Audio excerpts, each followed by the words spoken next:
Good morning, everybody. It is Martin coming to you live from the Sales Strategist Studios here in Melbourne, Australia. Wherever you are around the world, welcome to this live stream. Now, today we're going to be talking about something that will be a little bit of fun, which is what can we learn about sales process from Tinder? You know, one of the biggest things that I see in the myriad of businesses that I work with is a complete lack of sales process, a complete lack of logical next steps, a complete lack of clarity. Now, Tinder or internet dating in general is actually formed on a logical series of next steps. You know, when dating, if your only objective is to find a partner to be with you for the rest of your life, in every step of the process, you'll be projecting this whether you say it or not. And that's going to come across as needy. And needy is extremely unattractive in dating and in sales. And in sales, it's exactly the same. You know, if you're focusing on the sale from lead to sale, and there's not a logical series of next steps, then all you're relying on to advance your customer through your sales process is luck. And in dating and in sales, you don't want to rely on luck. Let me just change the slide. And so what can Tinder teach us about the sales process? Well, it actually turns out quite a lot.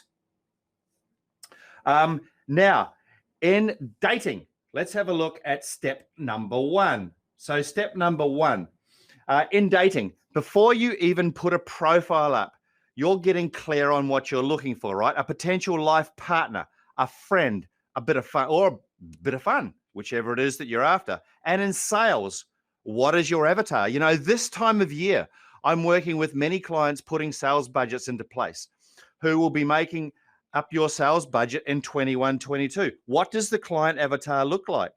How much will they spend? How many clients do you need? Clarity before you start is key. How many $20,000 customers do you need? It gives you an indication as to how you're going to be selecting them over the next journey. So step number one is get clear on what your motivations are, on what you're actually looking for. Step number two is intrigue. So on Tinder or internet dating sites, you're going to be putting up some photos, hopefully recent ones, nothing worse than false and misleading advertising, people. That's not what we do here at the Sales Strategist. And you're going to be writing a profile, right? You know, first contact in sales, by contrast, will be a website, an email, a phone call. You know, and it's all about not giving too much away. Create the intrigue. I would say 100% of the businesses that I work with, at least to start with, do not create intrigue. The emails are too long. They give away too much information. The phone calls are uninteresting. They're wanting, they're needy. If you're giving too much away in the initial phone conversation or in the initial email, why would someone pay attention to you? Your dating profiles are brief for a reason, peeps. It's all about the intrigue. And what happens next? Well, we get to swipe left or right. This is the first selection criteria. Do we like what we're seeing? No, swipe left. Do we like what we're seeing? Yes, swipe right. Okay, great. So we've swiped left or right. What's next? So what's next is the call. So once you've been on dating websites for a while, you'll go to the call. It's a phone call. So great, you're interested. So you have a potential suitor. So now you suggest the call. If they're open to it, they've just signaled they're interested too. And that's when this comes in. The sales, the 5-minute call. And I call it in sales, the 5-minute swipe right or swipe left. It's the 5-minute swipe. I deal with a bunch of businesses who have that many leads coming in. You can't possibly do the old clunky sales process where you talk to someone for 20 minutes. But if you get your sales process right and ask the right questions, status tip-offs, language that positions you as the prize, after 5 minutes, you're going to be able to position to swipe left or swipe right. And then they're into the next step. Swipe left, swipe right. You guessed it. That's the logical next step. Okay, what's next?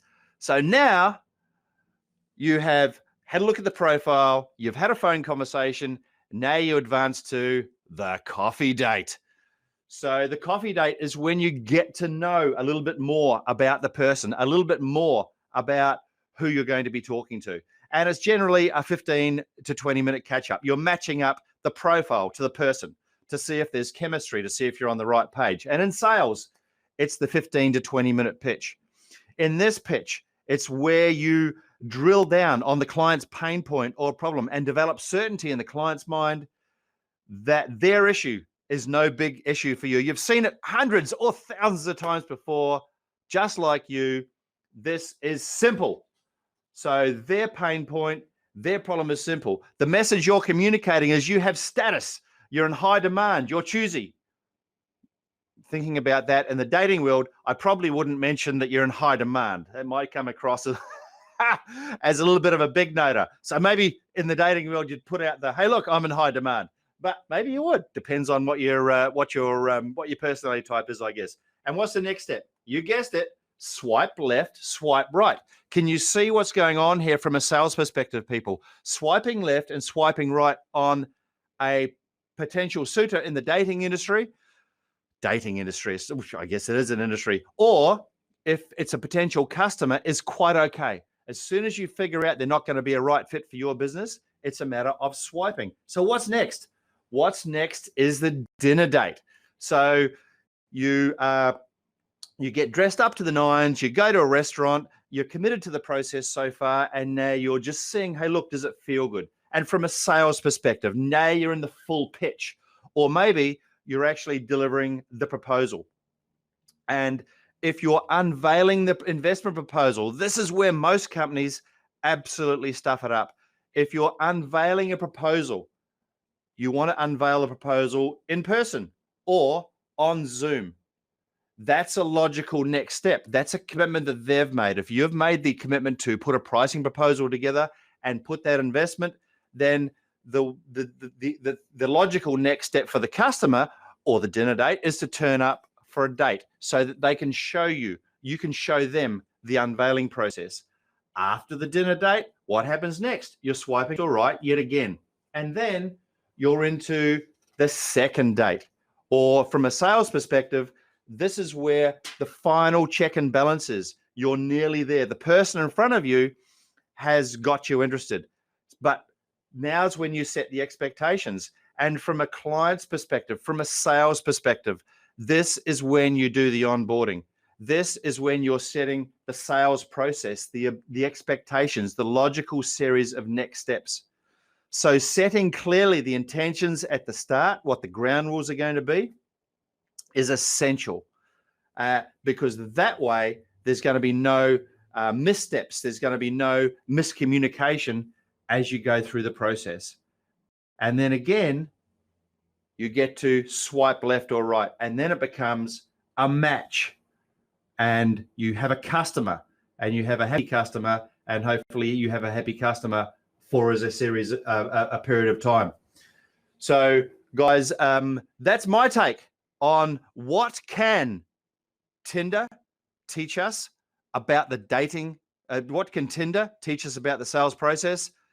That it's a process, that it's a logical series of next steps, that it's okay to swipe left or to swipe right at any stage in the process if the person you're talking to or the client is not going to be a good fit for you. So have a great Wednesday. Catch you all soon and see you next week. Ciao for now.